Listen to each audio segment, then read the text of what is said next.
All right, guys, I got a crazy one for you today. We're going to go across the pond. Yeah, I said it. We're going to talk to Shane McCarthy over at Two Stacks Irish Whiskey. And we are going to talk about everything that they're doing, all the cool stuff that they have going on. A dram in a can. Let's get into that. But also, we are going to just get into some background of Shane himself and the brand.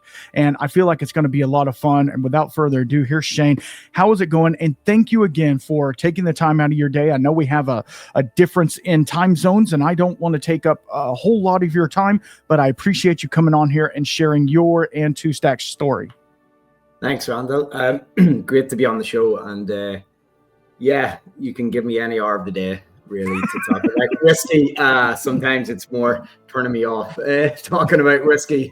I love it, and so no problem at all. And the time difference and the weekend, it's always a pleasure to kind of cross paths with people of similar mindsets. And looking forward to chatting through all things Irish whiskey. All right, so obviously this is a whiskey show, and you were gracious enough to send over a bottle, but also a dram in a can. So explain to me a little bit about the dram in the can, because I think I would like to give this away to one of my listeners, and then you and I open a bottle, because they are the same thing, correct? They are indeed, absolutely. Okay. So dram in a can, yes. I suppose the brand did pioneer we were the kind of first movers to put straight up whiskey in a can, 100 ml. I think it's around about 3 serves, just under. Okay. And yeah, a big reason for that, that was 2021, launched to the market. It was just after our signature blend, and it was all about getting liquid on lips. It was, how do we bring down the price point? How do we create this miniature flask that is versatile, unbreakable, less oxygen, no light exposure? There's a lot of green ticks with a little can. It's kind of glued itself on as part of the brand. But exact same whiskey as the bottle. So if anyone sees a bottle, you'll see Two Stacks brand and logo right there. But yeah, the dram in a can is a 5-part complex blend. It's got 4 different distillates in there, 3 different cask maturations. And for us, it's, it won a World Whiskey Award when we first launched to the market. We spent a lot of time really dissecting why we want to bring this style and type of blend to the market. The brand itself, Two Stacks, launched in 2020. It was 3 friends with a vision to really, debunk some of the, you might say, mythology, as people might know Ireland quite famously for around the category of Irish whiskey. Yes, Irish whiskey is famous for being triple distilled and smooth, but there's so many more layers to it. And everything that's coming out of Ireland at the minute is incredibly versatile and complex. And when you grab this signature blend, it's really going to show you the complexities. And it's a great accessible Irish whiskey. It's at a good price point as well. So for us, we spent a lot of time, putting double distilled malt in there, putting peated malt, very, very small and different ratios. But a big thing as well, Randall, everything that you ever pick up from Two Stacks, it's all about transparency. So you see in the side of the can, you've got the full blend breakdown. And that's really to empower the consumer as well, giving back that transparency. If someone's going to pay and get to know your brand and pay a little bit more in the premium, they should know everything that they're legally allowed to know on the label, on the bottle. So dram in a can was a great way of really getting liquid on lips, getting it out there in a different format, and almost a recruitment tool into the bottles. Sometimes people don't want to commit $35, $40, but they'll throw $5. And a lot of the time they'll share it with a mate and they go, damn, that's really good. Exactly. And that's the cool thing, because I love giving little 2-ounce samples to people and letting them try new things. And that way you don't have to go out and buy a full bottle. But I guarantee you guys, I just opened this out of the bottle, and you're going to want to get at least a dram in a can, if not a full bottle. Before we got on, I was looking on y'all's website, and you have a vast array of different types of whiskey, different types of finishing options, and just different blends blends that you're doing. It's really cool. So there's really something for everybody on there. And the one that really intrigued me about this the signature blend is the fact, and you spoke of it earlier, that you're doing like a 2% peated malt, which Right. in Irish whiskey you do see it because Connemara and some of the other, there's a couple other brands that are doing it, but peated whiskey in Irish is a pretty rare thing, isn't it? Right. I suppose that it's not synonymous with the category over the last maybe 30, 40 years, but it goes back centuries, and it was part of Irish whiskey for a long time. It was naturally peated the way we fired our distilleries up and malted our barley. But that was, again, a big reason for putting it in there, but not overpowering the blend. Right. 2%. And over the years, the amount of people that are pleasantly surprised, they're like, oh, I didn't even realize there was peat in there. For us, it is a great way of really lengthening the finish on a whiskey. It's almost like the seasoning, and not 2%. I feel adds a lot of character to the whiskey. So it's a big element, even though it's probably it is the smallest percentage in ratio. It does add that length and finish, and was a big part of adding it into the 5-part blend. Absolutely, because the main base of your blend is a grain whiskey, correct? Right, exactly. That's it. And 2 different cask finishes. You've got virgin oak, American virgin oak, and then you've got bourbon, which makes up around 80%. And then you've got the double distilled malt in there, and the peated malt. As I say, you can just pick up the little cans and you can see it all. Yeah. Right. Yeah. The big part for us as well was, the 8% single pot still. That category in itself is a protected category, and what Ireland is sometimes famously known for. Right. And to me, that just really helped add that spicy note. You've got the unmalted barley in there, and so that 8% was a beautiful characteristic to put into the blend. And it gives so much depth and character, and you can play around with it. You can go back to it and you get different flavor notes. We do have this at a cask strength version. It was like 64%, 128 proof. So when we first brought it out, it was cask strength and dram in a can, bottle 43%. But it was we just could not bring it to the market. It did scare. I think it was the highest ABV whiskey out of Ireland at the time, and it was just this big, oily, muddy, great, beautiful cask strength whiskey, and it was a great exemplar of what the differential is when you cut whiskey down. You'll see, as you say, on our website, a lot of our single casks are always cask. So the big reason for that, again, is coming back to empowering the consumer. Let them cut their own whiskey. Let them cut it to whatever ABV they like. When you're at 43, a lot of the times you can't bring that flavor profile back. It is sometimes more commercially acceptable, but a lot of our releases do tend to come out, especially the single cask. But the blender's cut was a big beast of a whiskey, and this 43%, I think, gives still a lot of that characteristic, just at a lower ABV. Yeah, and I'll give you guys that are listening and watching a couple flavor notes, but I implore you to go pick up a bottle or at least a dram in a can, because on the nose it's like so. With a lot of Irish whiskeys, and I'm not trying to put you in that box, they're almost some of them are almost to the point of they don't smell like much on the nose. This one actually has a really complex nose with a lot of like dried apricot and maybe even some pear and some stone fruit in there. But then it's really cohesive and balanced. There's even a little like buttery biscuit or something like that on the nose. And then on the taste, it follows through with more of that, but it's a little more rich and it's a little more oily. And coming in at 43%, you would think it would be, with the watering down of it, that it would take some of those flavors away. And it's not till the very end where you get that little bit of salinity.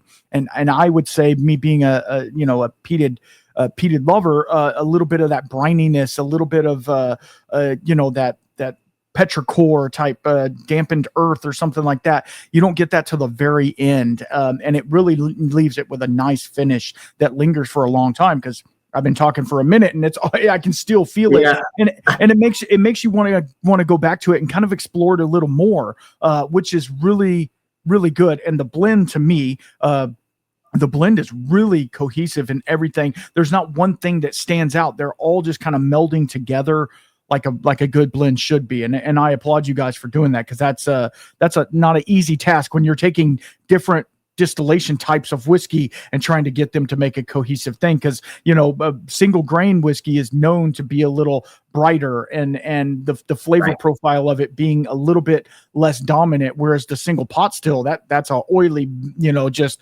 very very viscous flavor, and then getting all that to meld together with a little bit of peat as well. So it's like A plus on that. I applaud you for that. Yeah, no, that was some incredible notes. It was like you brought together, like we've talked about this whiskey for years, but that brininess, and I'm a big peat head as well, so I love getting peat into the mix. But again, I think it's a great blend for people that are maybe, sometimes they treat peat like Marmite. It's like yes or no. If there's anything in there, I'm not touching it. So even at trade shows, we'll have people sampling, and it'll be, oh, did you know there was peat? They're like, oh, is that what that note was? Is that? And it's like, oh, wow, that's a pleasant surprise.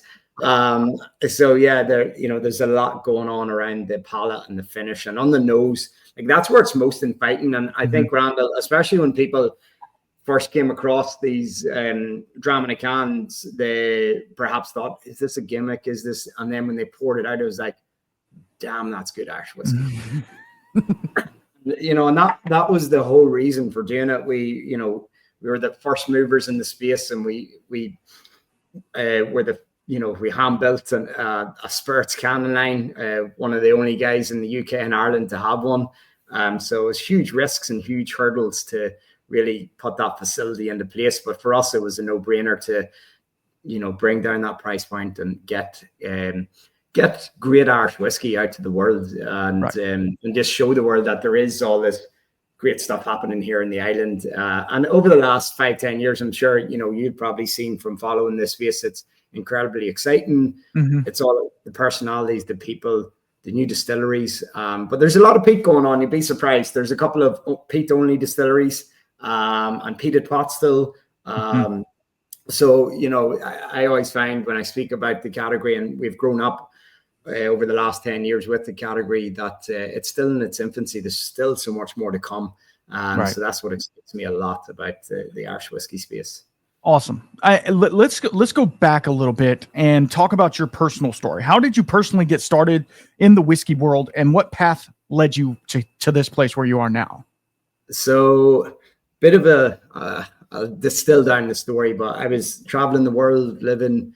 My background's economics and finance, so I was living, in Australia, New Zealand, and then New York, and it really opened my eyes up to, all these different cultural identities doing great beverages and food around the world. And it was just over 10 years ago to this year, especially living in New York. I think there was a big frustration on how Ireland was being represented globally.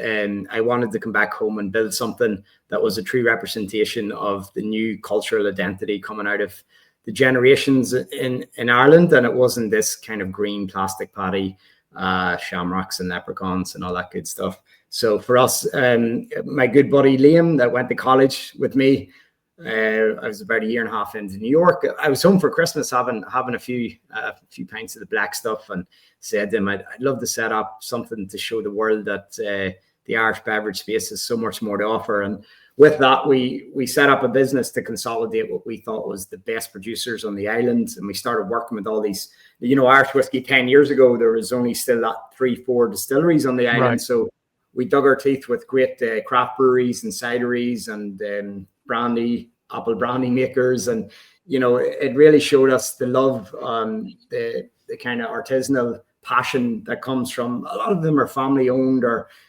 husband and wife. And over the years, then that grew our kind of knowledge, understanding, but then it really opened up our eyes and wanting to put our kind of blueprint into the space. Liam and I also had co-found Cologne Distillery, if anyone's familiar with Cologne. Recently won World's Best Craft Distillery at the World Whisky Awards. And again, that was with a childhood friend, Brenton McCarthy. He left the world of architecture and set up this incredible distillery that I live right beside, stone's throw from where I am right now. And, wow. The Two Stacks brand was founded in 2020. And that was a lot of, I suppose, time in how do we bring something new to the space? The independent bottling space, the transparency. There was just so much not happening, and I think Scotland and even bourbon was a great crystal ball, and how we could push boundaries and how we could really open up people's eyes, and just being a lot more honest and authentic. And that led us into creating the story of Two Stacks. So the story itself actually leans into Old Dundalk Distillery. So if anyone ever picks up a history book, and when Irish whiskey was at its prime, Malcolm Brown Distillery in Dundalk, which is 10-15 minutes from where Two Stacks Bond is, that was one of the biggest distilleries on the island and had the two biggest chimney stacks here in Ireland. So people would have used the chimney stacks and the Northern Star to navigate their way in. So the brand, the name, the logo, it's abstract, it's contemporary, but it does lean a little bit in the past. But at the same time, we're writing our story. So it's our blueprint. So it's as much about us as it is leaning on, the centuries that have came before us, and then the evolution of science, technology, and where we can bring it to now. So there's a lot of experimenting happens with Two Stacks, but that's really where our love and passion and story began back in 2020 with the brand. And I mean, that leads me into this, but you said 2020, and we all know what happened in 2020. That is probably the worst time to start a brand, correct? Yeah, right. And it's funny. You look at what were perhaps the catalysts for doing, dram in a can and miniatures. And I distinctly remember, sitting around my table. I was in London at the time. Liam was here in Belfast, and we had some concepts with our designers, ready to drink. And he actually accidentally was doing concepts of the bottle, and he put Two Stacks in this can, and it said 43%. He didn't mean to, but it really, sparked a light bulb moment. And we went in this global journey of trying to find, and we said to ourselves, 150 mil, which is the lowest standard here in Europe, was just too much. And then we, went in, dug deep into the history of when the miniature bottle was invented by baby powers. It was fluid ounces. It was all about bringing your luxury nip onto your cruise and your holiday every year. And that was around 71 mils. So we thought if we could get close to that, around the 100, we found a manufacturer in Asia. We started typing, reaching, calling. And we realized there was one or two brands in the United States started doing cocktails in these little 100 mils at the time. Took a big risk. The UK government was doing these, they were known as bounce back loans, to help revive. Lots of businesses were taking them and going off on holidays and buying cars. We decided to take it and buy a container load of little miniature cans. That was the big step for us. And coming back to, sorry, for me, it was how many samples did I receive or send out of all my whiskey bottles while I was sitting in my apartment? Have you tried this whiskey and that whiskey? And it was all I distinctly remember having hundreds. And 2 or 3 years later, I was like, does anyone want a bag of miniatures? Or, and I find now the can is so perfect for that. If we're doing a release or even a single cast, we'll actually now do a little dram in a can with the single cast bottling, because sometimes people will collect or maybe just want to taste it.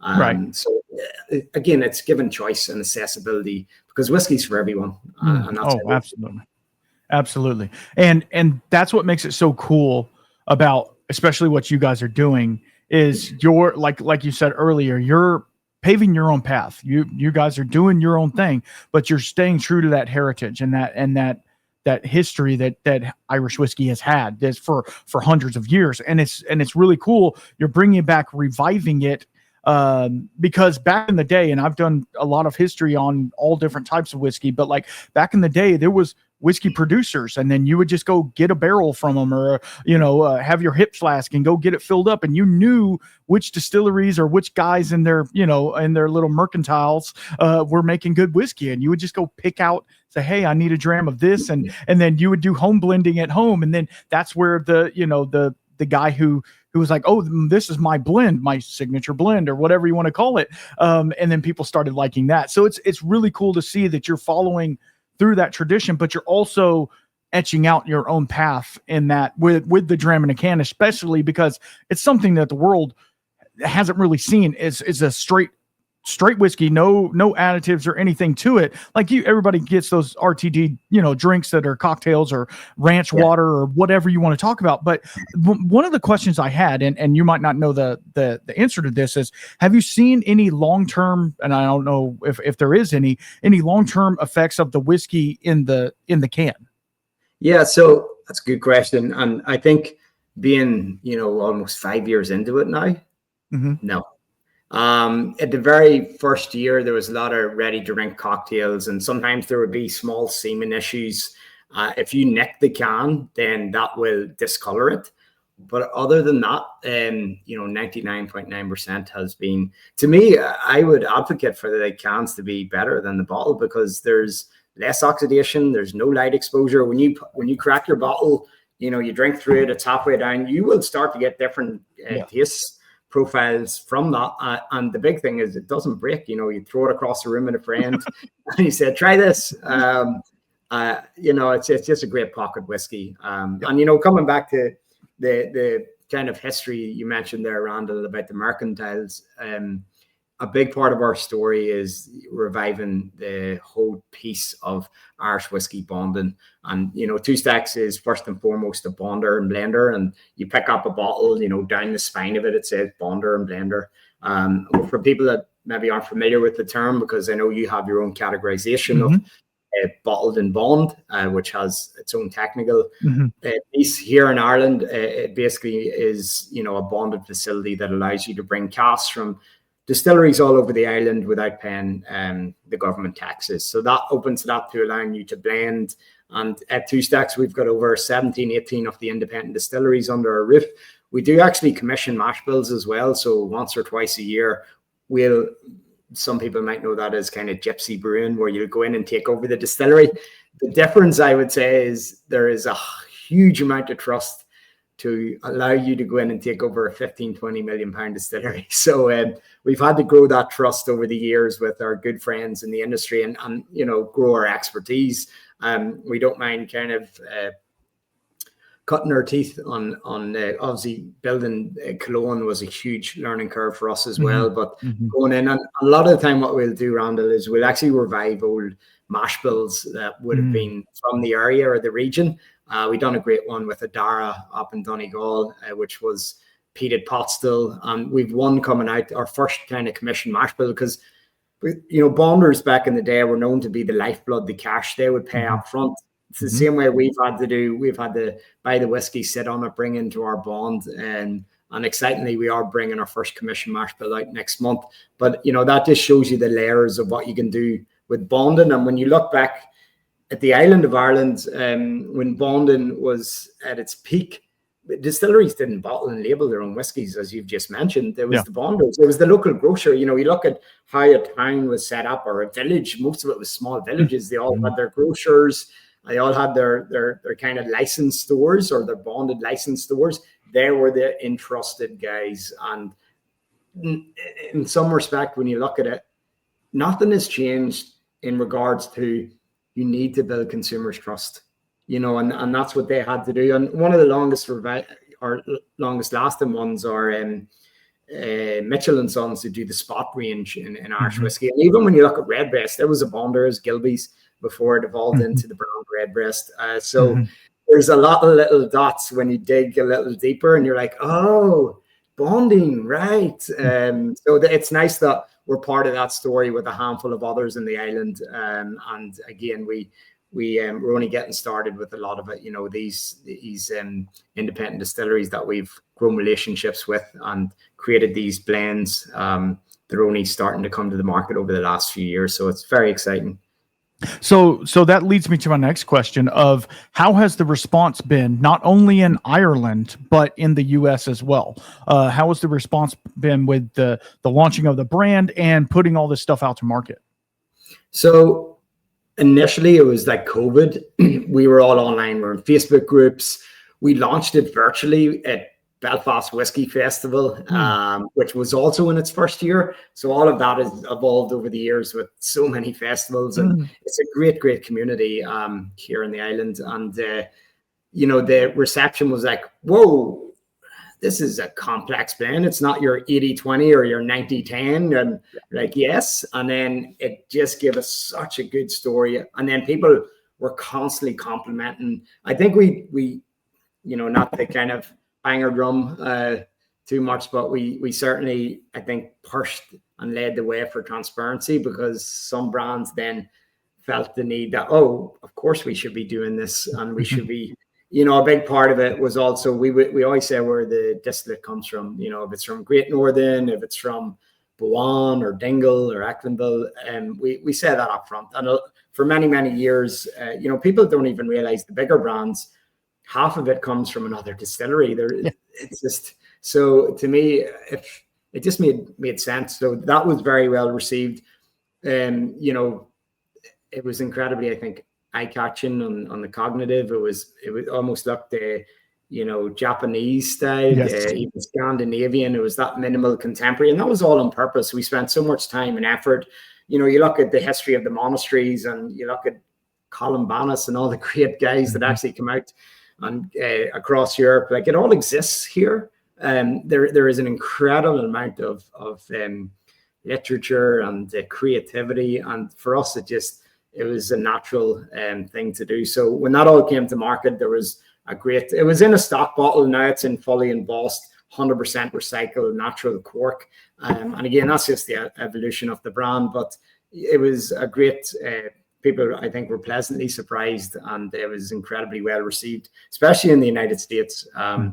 Because again, I think it was like, I've never seen anything like this before in Irish whiskey, which is good. Yeah, absolutely. And that goes back to speaking of what you were saying earlier about the marketing of it, because people think, I produce a product, I put it out in the market, and that's it. It's done. But there's so much just in the label, like you're saying, and how it looks. It looks a little Japanese, but it's not. And you read it and you're like, oh, that's Irish. And then it looks like in the transparency, like you're saying, obviously that is a big proponent of everything that I and this channel stands for, is the transparency thing. And the fact that you have it on the label in bold letters, like, hey, we're not trying to hide anything from you. We're doing our thing. And guess what? Somebody else can get these same barrels. It's not going to taste the same. I promise you, because it's all about the blending practices and what you guys are doing. And we can talk about marrying vats or blending tanks or whatever till we're blue in the face. But there's something to be said about somebody who can blend a good whiskey and present it in a different profile and give it a really cool logo and all of the things. All those things matter. And a lot of people are like, yeah, I make good whiskey. Okay, well, that's only part of the problem. So yeah, exactly. It's like step one of many, many, many steps. And growing up, first and foremost, we are whiskey lovers. We got so deep into every society, and this year it's just, we constantly get bombarded for visitors to come and hang out with us more than anything, which is great, because as I said, we just love chilling and drinking great whiskey. So first and foremost, that's all about what we put out. Is it has to be quality tested from our good selves. But yeah, like as you said there, it's step one, how you market it. I think Drominican maybe grabbed some headlines because of how innovative it was. And some people then ask, well, is it pressure to keep being innovative? And it's like, not really. It's kind of your natural being. And to me, they're just buzzwords a lot of the time. People try and categorize you and say you are the innovative, creative guys that are trailblazing, etc. I just think we're quite humble Irish guys that love a pint of Guinness and a dram at the weekend. But for 60, 70 hours of our week, we just eat, sleep, and breathe whiskey, and we've been doing it for a long time. So the natural progression makes you somewhat good at it. Yeah, exactly. Because at the end of the day, that's all it is. Like, you're just trying to get a good product out the door for people to try. Say, hey, try this. This is a little different. This is something else. We're fully transparent in what we're doing. Hope you enjoy. If you don't, guess what? There's a million other brands out there you can go find. It's fine. Hope you enjoy our stuff. Right. And to me, like, a lot of the time, as I've grown up with the brand, it's more than just whiskey. And I don't even categorize us as an Irish whiskey. It's global. The community's global. And everyone that we, and a lot of us, like, where you go, who you share with, it's in the moment. So that's where definitely whiskeys have their place and their styles, and everyone has their way of enjoying it and drinking it. So, what I love more than anything, and coming back to your question of the why, what gets you out of bed, what's your real purpose and passion for doing this? I love now that, I'm from Northern Ireland and very proud to be from a little area known as Newry and Mourne, but we've really put Two Stacks on the map, and the amount of people that fly in to see us and fly to Dublin or Belfast. We had like 10 people from New York yesterday and visiting us from First Fill Spirits that are, really well-known people in the industry. But, that's what excites me as much as the whiskey end, because it's really put this part of Ireland back on the map. And even they were saying, this kind of part of the island is doing some crazy, crazy stuff. You just got to look at Cologne with their flame-fired distillation worm tubs. Brendan's like a crazy scientist up in the top of the mountain there with his So that, to me, that excites me as much as the whiskey itself. This area it's known as an area of outstanding beauty. It's had its history and its troubles from the 80s and 90s, but this new generation knows nothing of it, and it's in a very beautiful place at the minute. So we're very proud, to put Two Stacks here and invite people in to meet with us and share a dram, and go out into the community and go to the local pubs and like that. To me, is as much about whiskey as what's just in a bottle on a shelf. Absolutely, because being from Ireland, and me being the outsider, that person, you always hear about these Irish stories and these tales, and some of them very fictional. I'm not going to lie, some of them are very fictional, but that's what whiskey is as well, and that's what the whole community is about. It's about telling a story and being a part of a bigger story as well, telling your part, and then you're a chapter in a book, or you can be the whole book, depending upon where you're at in your journey. And that's what's really cool about the whiskey community, but also it's really cool about the history community and, Ireland in total. Like I would love, and I'm going to now this is reviving some things. I've done an episode on Ireland and Irish whiskey, and I kind of just skimmed over, just did a once over on the topic and said, yeah, this is what they're doing, this is the thing. I drank an Irish whiskey, it was fine, but I didn't really deep dive into what the background, the history, the science, the why they were doing it a little bit different than everybody else, because it's part of that Irish heritage, right? To kind of, and I don't mean to say this in a bad way, but kind of like buck the system and be like, you know what, we're not going to do it your way just because we don't want to. Yeah, and it was a big part of the culture, for anyone that is, it is history, it's cultural identity, the same way mezcal, tequila, rum, it's all evolved in its own ways and manners. But there's a couple of great books. A Glass Apart was probably set the benchmark by Finan O'Connor. And then you've got Dave Broom with Sense of Place. But there's a new book coming out that's Finon's been spent a lot of time called Creator. And that really goes into, well, what is pot still? And it's actually pushed the boundary so far that the technical file is being rewritten, because we've been making pot still style a lot less in its current form than what it once was made. That 5% other was much more, and that's out for public consultation. But a lot of the new distilleries are laying down these big, as you said, they haven't waited for the file to be changed in European law. They're like, no, we know this is how it was made, and these were the recipes, and yeah, we're going to do it. So you've got these great distilleries, but it's that history piece. And when, as mentioned, sometimes when we commission a mash bill, we'll work closely with Finon, and Boan Distillery is another great exemplar. They're only coming to the fray now with some of their great vintage mash bill, which is they went back to all the old recipes of famous distilleries, and they laid down 10 different styles. But Two Stacks were the first brand to jump and buy them casks, and we released it under our Polaris series this year, and people just went nuts. Awesome. It's this, for 4.5 to 5 year old whiskey, it really, debunks, I would say, the need for big age statements. Mm. And that's not to take away from big age statements, because I've tasted some incredible, really, really big old whiskeys that I know do take the time to get that profile. But there's so much text even in bourbon. It's like you read and you see, you're like, whoa, whoa, whoa. Like, is this saying if whiskey is in a cask more than 7 or 8 years, it is overdone? Because to me, it certainly can be. Whereas there's this mass marketing around older is better. And it's been done very well. But the vintage mash bills are a great example of why Irish pot still at a younger age in a mild climate can be phenomenal. These releases, and I think that's the energy and the boom that's happening here in the island. We import with Foley Family Wines, and their master of spirits, a guy called Andy Wesley, was over with us a few weeks ago as well. And he's a great guy and very well respected in the space, but he, follows all of this history just as much. And I just think it's a great real-time story is what I would say. And people following the brands as well.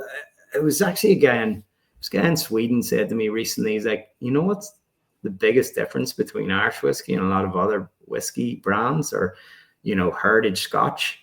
If you reach out to them on Instagram, you're likely talking to the bonder, blender, or the owner.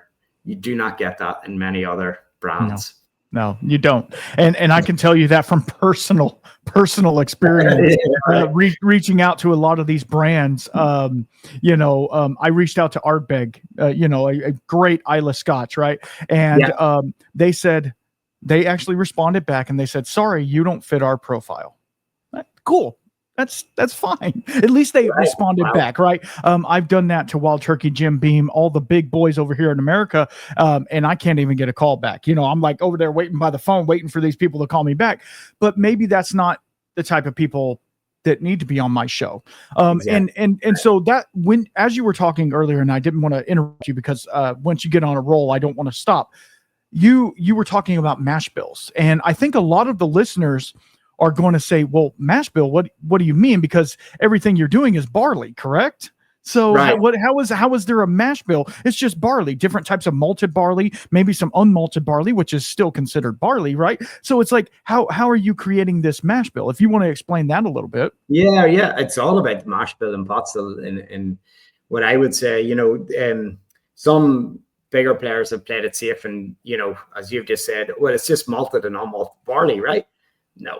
That is a big, and I would actually applaud bourbon for keeping the kind of trend and pushing the boundaries with all the crazy grains that you can use within mash bill. And there's some great brands doing it in the United States, and they're championing the transparency element. So to me, it's actually a big part of it is the Irish oat. Or even rye, but it's these other grains that really, I believe, add such layers into the end distillate. We have the mantra at Two Stacks: good distillate in, good distillate out, bad distillate in, bad distillate out. And you can tell a lot from the new make office still, but when you really play back with that mash bill and you add in 30% malted oats, wow, do you get a different distillate. You get this big, fluffy, viscous, incredibly beautiful mouthfeel that will give a ton to the cask. It will and that's where the vintage mash bill, I think, really shows its own. And then you add in, and these are where all the different recipes existed over the centuries. They had 5% rye, or they had, elements of maybe up to 60% unmalted barley. But that's where the boundaries go so wide, because it's almost like the regionals recipes. But that's very much when I speak about mash bill, what I'm leaning into there, and what certainly would excite me within the single pot still category, because it's been led by one or two brands for a long time. But boy, wait till you see what's to come here. well, and that leads me to this next one. And I'm not trying to bring up another brand, but Powers does their Irish rye, and it's an excellent whiskey. And that just got me thinking of, like, I know there's wheat and there's Mhm. corn, and there's all these other things. Now obviously that turns it into single grain or whatever, but like a percentage in your mash bill, just like Right. you were developing a bourbon mash bill, it has to be 51% corn, right, to be bourbon. But like, why can't you play around with oats or triticale or whatever Yes. and create something inherently unique for your brand? Spot on, Randall. That's exactly what is happening with the new pot still distilleries here. And a lot of them are peating. Well, I know Cologne certainly are. They'll peat their own grains as well on site, and that just adds a whole other element. In the west of Ireland, there's guys doing the exact same thing, where that just adds so many more layers then into each of the grains. But coming back to, I've tried lots of these different variations with wheat and rye, and it's like cooking, right? It's just different grains and different profiles. Rye, from experience, is incredibly tough to work with. Yes. Good on powers. I believe they maybe done it through column distillation. Mhm. We actually commissioned a really unique rye with a distillery, and nearly broke the damn thing. Like it's a very, very hard. Like, I know it's done all the time by you guys across the water, but like, I love the spice of rye, and I was over in Tasmania a few years ago and tasted these incredible rye whiskeys, done in many different ways and different. And it comes back again to how important then the manufacturing tools are. But that's what I love so much about rye, and adding that into your mash bill can become really interesting. Yeah, absolutely. And so it turns it into kind of the dark horse of the Irish whiskey category, because like everybody thinks, well, it's single pot still, it's unmalted malted, or it's single grain, or it's single malt, right? So it just really opens it up so much and gives you so much room to play with. Now, obviously, like you're saying, there's legislation and they're changing the rules about it. How is that going to affect how you're able to, I'm going to say the word, play with it? How is that going to affect that? I would say it's kind of twofold. People certainly here in Ireland think the term single pot still is globally known. I would maybe argue that it's not.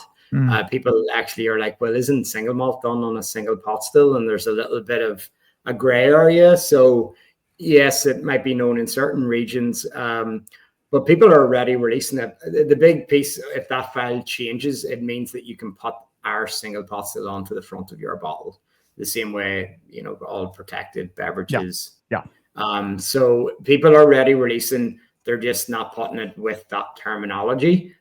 So it really comes down to how important do you think that piece of literature is on the front of your bottle, because consumers, the same way they maybe trust picking up a champagne or a Barolo wine, or they would look at single pot still and be like, oh, that's the really good stuff. So it'll hopefully allow these producers to use that. But again, I almost feel that the brands themselves are becoming bigger than how known that terminology is. But again, it's evolving, and no one's really nailed how to market it. But I do feel that there is a flood of malt in the world, and aged malts, and it's been done so well. Just what you've said there is where Irish whiskey plays different, and no one else can copycat it or do it. I do know that there are some Scotch distilleries starting to kind of peek over the fence and be like, oh yeah, actually there's a lot more, isn't there? They've somewhat pigeonholed themselves with how strong their legislation is, even with cask maturation. But with pot still, that's where it gets really interesting. Absolutely. And that kind of goes in line with what we were dealing with here a year or so ago in America, because there's a lot of really good American single malt producers, but it wasn't an actual category. It was just this conglomerate of like, yeah, you're making 100% malted barley, but like it's whatever, do whatever you want with it. But they actually, and a lot of the producers were the ones that kind of pushed this forward, and people like myself, not myself. I was, I'm not that big of a voice in the community to actually make any waves, even though mine was like more of a ripple that might have made a bigger wave. But anyway, it turned into a thing, and now it's its own category, and we have a straight American single malt, which that's not really what the American single malt guys cared for. They wanted more to be known as this is a thing. This is this is an American spirit, like you're talking about. This is an American spirit that we are making, as well as bourbon. Bourbon has had its hold over America for since its inception, right? Which is great, and I love bourbon. Don't get me wrong, but there's a new player in the game. We're not trying to step on your feet. Y'all are going to do fine. You're going to be okay. But we're just trying to present something different to you, and I feel like that's kind of what you guys are doing as well, because with the single malt guys, they're like, hey, we want to be able to use whatever cask we want. We don't want to have to be pigeon-toed into the new American white oak. You know, we want to be able to use a Sauternes barrel or whatever for full maturation in that. Like, we want to be able to produce really good products the way we want to produce them. And it's kind of changing that legislation, because when you go back in history, it was set up by, you know, these people that could really care less. They're like, we just need a guideline. You know, we just need these guidelines for you. So, and then it's so hard to change that legislation. But, you know, I've been following the American single malt and some great distilleries and balcones, and I've met some of the guys there, Chip Tate, and you got Minden Mill in Nevada. I've been lucky enough to go over and see that, you know, state-of-the-art facility. But to me, it was actually incredibly exciting, because I was like, all right, we could, you know, being a whiskey head first, I was like, shit, American single malt really excites me. And like tasting some of it, I was like, that's really bloody interesting and really good. So good on them for getting that kind of, and again, it just opens up to, well, you would like to hope at the end of the day, it's the customer that wins, because it gives them more flavor choice.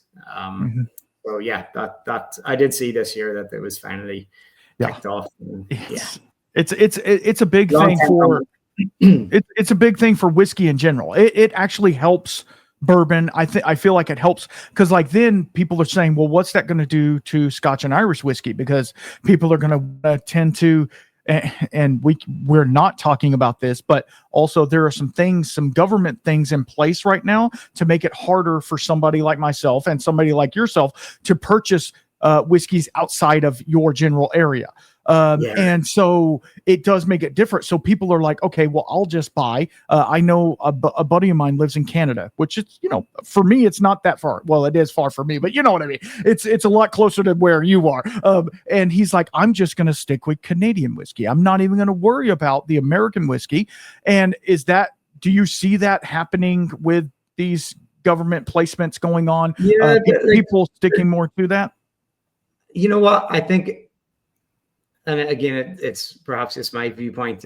I could be completely wrong, but we haven't had any, like, if you look at it, and people have been doing it for a long time with small tariffs, and you know, what's 10% would be my first and foremost opinion, because inflation has in the last 5 years even more than that. So yes, it's grabbed a few headlines, but then there's also, if people do manage to come across it, they'll have a bigger appreciation. They'll be like, you know, this is still coming in. I love this brand. I'm definitely going to be picking it up now. So, you know, that small barrier, you know, I think can be overthought sometimes. But for us, it's still quite small and probably gets more noise than anything. Well, that leads me to this question, and this is price point. You know, with the rate of everything that's going on right now. Now, I'm not talking about the tariffs or anything like that. The price of living especially in America, I know I'm sure it's the same where you are. Like a carton of eggs is, you know, $8, and you know, like things are more expensive. I am a licensed plumber by trade. I own my own company. I have had to go up on my prices because of the simple fact that my material cost and my insurance and all of these things, that just to keep my doors open, it's a lot more than it was even 2 years ago. So like I'm constantly having to go up on my rates, and I'm not that type of guy that wants to just say, okay, it's $1,000 for everything. You know, I'm not that guy. I'm trying to make it as easily accessible as possible. But at the same time, like it's hard for you guys to say, put this bottle on the shelf at $45. Right. The amount, and I don't want to talk about return on investment and stuff like that because it takes a while to get that. But the amount of money that you have to put into the bottle, you have to. I mean, the whole point of doing business is to make a little bit of money. So, how are y'all kind of trying to work around that to where you're still presenting a good product at a reasonable price, but yet still able to make a little bit? For us, Randall, we've been a little bit lucky, I think, where Two Stacks has grown a lot over the last 5 years. And, I think we've maybe been a little bit against the curve where we've had another good growth year. And we've actually managed to hold our price points from when we first started out. Whether we're able to continue doing that next year is another story. But, a lot of the time it still ends up being pushed up by the retailer and they use inflation as an excuse. But for us, tariffs and then price points. And I feel like that's where Dram in a Can wins all day. Yeah. Because people still want their luxury nip. They still want their premium, and they'll say, oh, well, I only need to pay $6 and I get this lovely Two Stacks. So perhaps, again, that was a nice hedging for us, having them two offerings into the market. And it's just allowed us then to buffer and not have to overprice or start, going up. Because unfortunately, as you've just mentioned, customers are going down in their spending. So if anything, it's a much harder to sell a $80 to $100 bottle of whiskey. So we've had a lot of, I suppose, thought on that and tried to hold strong. And I think we've done very well in keeping that. Even when we flipped over our importer, our bottles went down in price because the supply chain was a lot more efficient than the warehousing into the market. So I believe the signature blend is closer to $37 on shelf now. So it depends on obviously the state and the region, but it's definitely between that 35 to 40, and then the cans are 5 to 7, depending on which state. And that, to me, again, it comes back to our mantra, our ethos of being great whiskey at accessible price points. And that's what we always try and be. Absolutely. Okay, so I'm going to throw a little curveball at you. Not too hard, but I know you do a lot of finishing and stuff like that as well. If you could age whiskey in any unusual cask, you have no rules, whatever cask you want, what would you pick? Just one. Well, you could do more than one. There's not many because that's what comes into my head a lot. And so some of my favorite have been Irish oak, which is incredibly hard to find. Irish oak casks, you're not allowed to cut down oak trees. They're only and then you have to get them recouped, usually outside the island. So incredibly expensive. Irish oak is a really, really interesting wood, but outside of that, I really, really enjoy going after rare casks such as red ice wine or Tokai. I find incredible casks to play with and age with.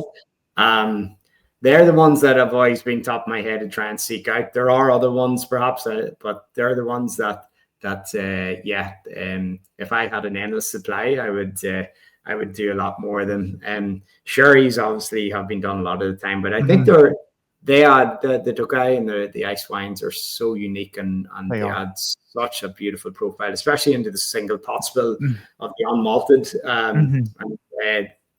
Being lucky enough to do some projects and that, it's like, wow. And we've done hundreds of different casks from around the world. They're the two that have stood out most in my mind. There's nothing other outside of that.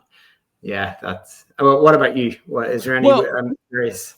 Okay, the ones that really get me, I love a good wine finish, so a Pinot de Charance or something like that. But a Amontillado sherry is really hitting with me right now. But one of the ones that I have seen lately come out that takes a lot longer secondary aging in is the Mizunara Japanese oak. It gives a kind of a strange flavor, but once it sits in there for 24 months or something like that, it really develops a nice character to it. Now, obviously, it's very expensive. It's very, very hard to find. And then, here in America, we have been going Amburana or that Brazilian wood crazy over here. I don't particularly care for it. I think it gives it too much flavor up front. It has very little. mentioned to me yesterday. Sorry to No, it's fine. But it's just, you said it's the first time I'd heard of it, and Yeah. the guys from New York were like, this Brazilian, and it kind of raised that, oh, should I bring that in? And they said they're like, it's really cinnamon, and I'm like, okay, that's interesting. Maybe a double distilled malt could play around with it. Yeah, no, it would. The issue is, for one, they're extremely expensive, but for two, they are like, they present in like days or weeks. They're and they can overdo it, and you've just ruined the whole batch. So it's like you have to almost test it hourly or something like that to make sure. Because I know one distillery, they put it in there and took it out 8 hours later, and it was almost overdone. Like, it's crazy the amount of flavor in there. Wow. We've got a couple of them style of cask that, again, you'll see on the website there's a series called Fruit Drops, and it's all about stone fruit brandies that we bring over from California, and all the distilled natural fruits. And we have apricot, blackberry, and to me, they can give a lot within 6 weeks. The same way a dessert wine, and that's why I would sometimes prefer to do second fill, especially if you're using Barolas, or if you're using these really interesting Rothschilds or Tokay. The first fill is definitely a shorter finisher. You got to keep a very close eye, because it can get overdone so quickly. Even in a mild climate, you're spot on with how nerve-wracking it can be with some of these. Absolutely. And at the end of the day, you don't want the finish itself to take over, unless it's just a sherry bomb, unless you're doing like a Glendronach where it's like only port or whatever. But like, you want the whiskey, the grain, all of that. You want it to be forward, but also you want that finish just to be a subtle background. That's why second and third use whiskeys are so amazing, because they give you that. But they don't give you, like, it's not a punch in the face of port or sherry or something like that. Now, don't get me wrong. I love a good heavily sherry scotch or something like that. But it's really just, I want candy. That's all. Yeah, and I couldn't agree with you more on that point. For years, we say the same thing. It's like, you put so much time and effort into making this beautiful distillate. It's really just, kiss the liquid and complement it. And again, it comes back to that, age statement. And so many people maybe had this marketing speed that the cask was 70 or 60%. It's like, no, it bloody isn't. And that's the new wave of Irish whiskey. It's distillate forward. It's this big, heavy pot still trad, from an era that is being revived. So I'm completely with you on that. Why overdo it with a cask? You're actually, to me, throwing money down the drain. It's absolutely. Just drink a bottle of bloody sherry or port if you want to be. Exactly. And that's so I have been sipping and smelling on this one pour through the whole episode, and I'm going to tell you right now, like, I'm in love with this whiskey because of the complexity in it. Like, it's mellow enough to where you can sip on it and it's not going to blow your head off. But then also, like, as you're talking and breathing, it is just there's so much there. I can't wait to sit down with this later tonight, pour a big dram of it, watch a movie or something like that, and just kind of let it envelop me, because that's what part of the whiskey is the story the whiskey is telling you as well. Not only what the story that the whiskey tells, but it's also what it's doing to you viscerally as you're drinking it. And obviously, having good company to drink the whiskey with helps a lot. But it's really just a token of what you guys are doing over there. And I'm not just saying that because you're on the other side of the screen. I'm saying that because it truly is a magnificent dram, and this is one of the many. So you get one night to share a bottle of whiskey with anyone in history. Who is at your table? And what 2-stack bottle are you sharing them? Oh, wow. That's a great question. Okay. Wow. All right. There's a lot to play with in history. I think I would have to go with a deep thinker. Just because whiskey allows you to get into the minds of people when you get to share a dram. But I think for me, just some people have maybe inspired a little bit in business, like Steve Jobs, to sit and share a dram with someone like him and pass over this heritage mash bill that we spoke about earlier. I think that's the bottle I would share with someone someone like Jobs or a great literate like James Joyce, like just to really dig into who these people were, what level, but let them sip away at this fantastic new era of Irish whiskey and give me all of their thoughts is probably some of the characters that I would seek out in history if I was allowed to pick a bottle and sit with them. Well, and luckily for you, there's no wrong answer with this, because it's all about getting wisdom from the past and from people that might not be around. I mean, it could be somebody as, you know, as close to you as your grandpa or your grandma or somebody like that, or it could be somebody as far away from you as, you know, Mao Zedong or somebody like that, an old Chinese, you know, guy or something like that. Like, it can literally be anybody, because it's all about, like we've talked about multiple times today, it's all about the history, and it's all about what the spirit's bringing towards you, and not only the spirit, aka the person, but the spirit in the glass as well. And it's really the story behind all of that. And you guys are really developing a super cool story that I can't wait to share to everybody. I think they need to know a little more about Irish whiskey. I feel like it's been pushed to the wayside a little bit because, you know, I don't want to say that Scotch is the big brother and he's like bullying Irish whiskey, but it kind of feels that way sometimes. Irish whiskey always kind of gets pushed. Yeah. Oh, I had that green pot. It was okay. You know, that's kind of how it is. Oh, I like Redbreast. That's pretty good. And it's one of those things where, like, there's so much cool craft Irish coming out nowadays, and so many cool independent bottlers and you know, stuff like that, to where you can try whiskey that you've never tried before and present a profile that is completely unique to itself, like this one. To me, it's just, it opens almost opens floodgates to, oh, now I got to go find another obscure, which not obscure, but maybe harder for somebody in America to find, you know, Irish whiskey that I can find. I know a couple people who have some connections with Ireland. They have people that live there. So, you know, we could probably get a dram or two from over there. But okay, so I'm going to ask you a question about your partner now. Our listeners love hearing not just about the whiskey in the glass, but also how the bigger partnership shapes what ends up in the glass. Can we talk through this about being part of the Foley family and what it has meant to Two Stack? Yeah, that's another great question. Yeah, you know, Foley, we've been with them for only maybe around a year now, but they have been to Ireland multiple times, and I think the mutual respect between the two companies has been fantastic. But what they've allowed more than anything is they've, you know, given us access to tools that we probably never would have gotten at where we were at in certain global markets. And yeah, it's allowed our whiskies to get to more people. And if you ask any business owner or brand owner, like, first and foremost, you need distribution points.